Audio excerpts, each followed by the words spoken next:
South Park Season 20, The Cartman Story. Hello everyone, Majin Stevie here with, as promised, a new South Park Season 20 video. I apologise for the delay. I have been bogged down with other projects, mainly Dragon Ball, as there's just so much of it at the moment, but South Park has always been on my mind and I have been trying to get this recorded, and here we go. Eric Cartman's story from South Park Season 20. Now! Within South Park Season 20 we had many separate threads of story, with Cartman's being one of the few which were focused on, but at the same time, Cartman's story was really quite simple. We started Season 20 with the school in turmoil as the troll ScantCon42 was tearing through the school's message boards and social media, photoshopping dicks into the mouths of anyone who had an image online, and thanks to Eric's previous behaviour, everyone thought without question that Cartman was the one to blame. All the while, everyone thought Cartman was the bad guy. The Eric we saw on screen was the polar opposite of someone who would be trolling a message board. Rather, he seemed to be a changed boy from every other season we have seen so far. He now thinks women are funny. He thinks race is a key issue, as well as defending any of the social differences and injustices, turning into the kind of social warrior that we all know, which is in reality the best way to troll anyone these days. It is this reason that no one in the school believes he is innocent, as his niceness was amped up to cringe-worthy levels. The constant attacks of ScantCon42 drove the school and South Park crazy, to the point where Heidi, one of Cartman's classmates, someone who was being trolled by ScantCon42, committed Twitter suicide. That being, she deleted all her social media accounts and she went off the web into the real world. After the Twitter suicide, the boys of the school felt that that was the end.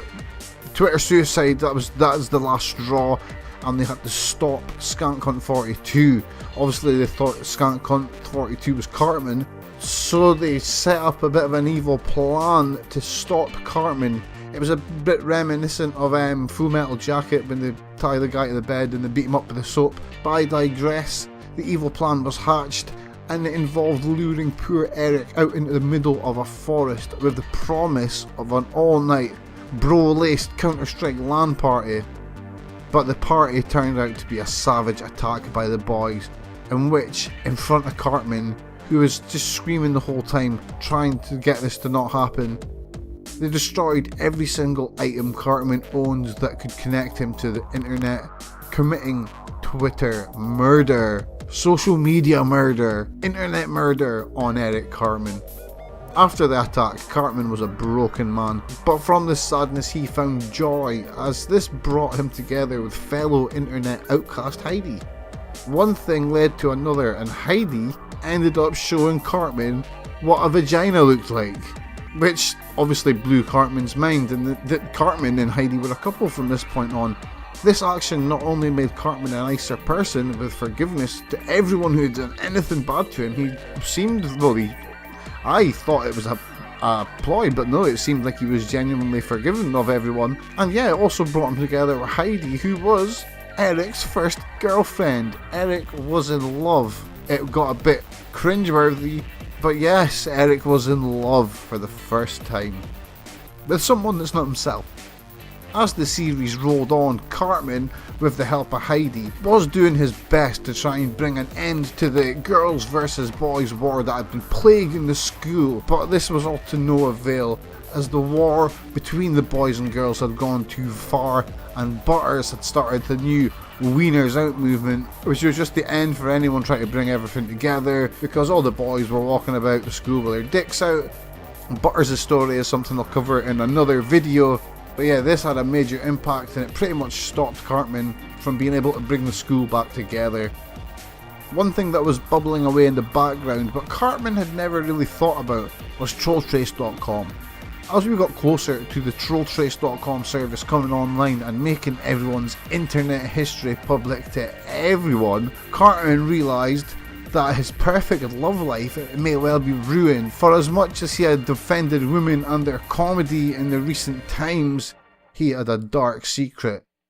He, when he seen the new Ghostbusters film, instantly went online and started burying it. He said it sucked, and he remembered this, and he remembered that Troll Trace is going to out this, and this will be available to the public to see.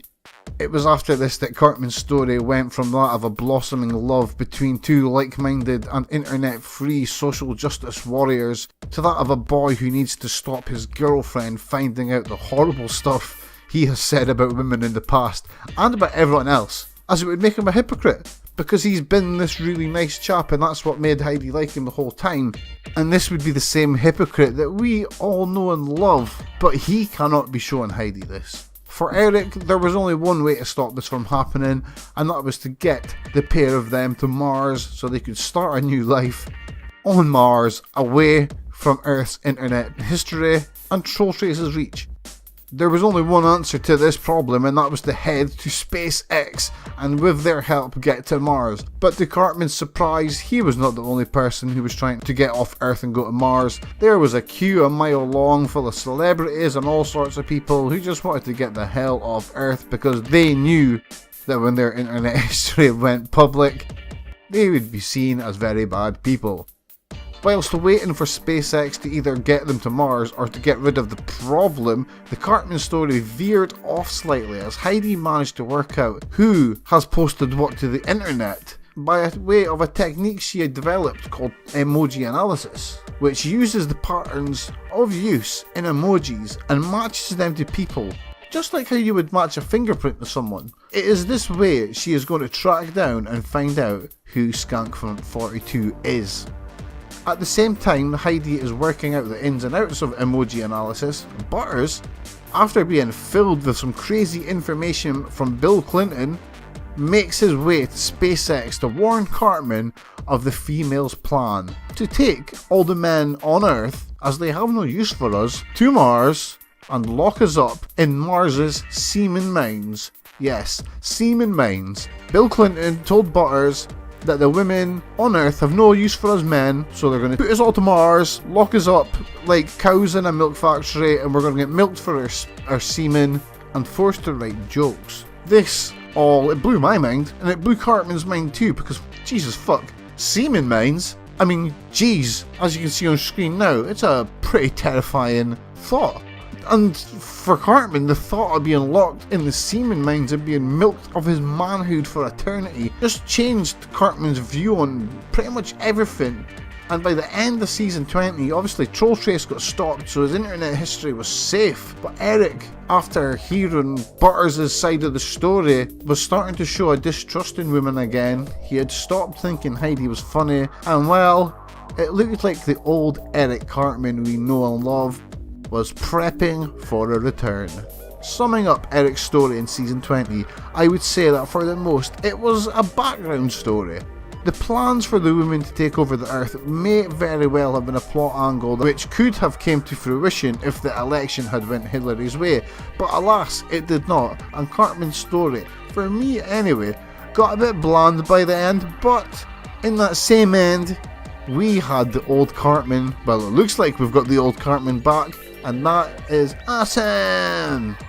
We have no way of knowing if Cartman was truly being honest about everything he was defending, or if he was merely just a parody of every social justice warrior that has permeated modern society.